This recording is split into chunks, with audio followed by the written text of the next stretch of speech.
With May the 4th around the corner, it was time to do the rewatch of the Star Wars films. This time, however, I went back to The Phantom Menace to start there and watch them in chronological order. Not release order, but chronological. And I haven't done that with all the new films.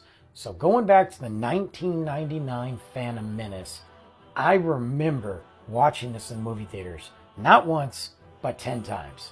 I absolutely saw this 10 times. I was such a Star Wars fan, and I wanted to pick it apart and kind of look further to see what they were going to do. And it had been so long since we had Star Wars content. Now, I could sit here and dissect this movie like we've all done.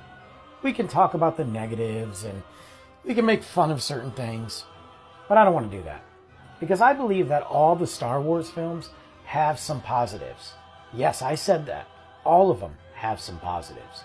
And the Star Wars The Phantom Menace has a ton of them. First and foremost, we get Qui-Gon Jinn, who is actually one of my favorite Jedis, and I wish we would learn and see more of him.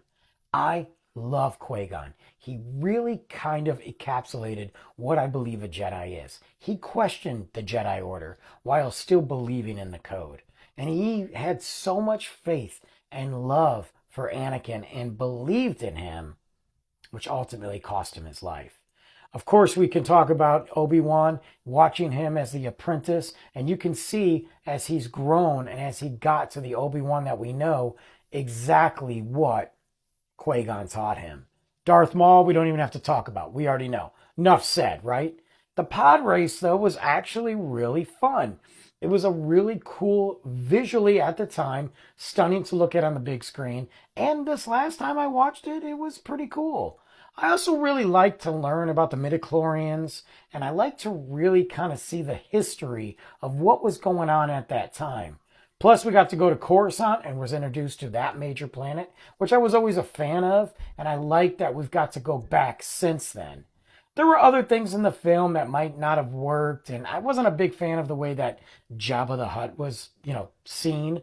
But that aside, we got to really see Anakin Skywalker foreshadow so much. Little things he does and little words and phrases that he says really foreshadow what we know is coming.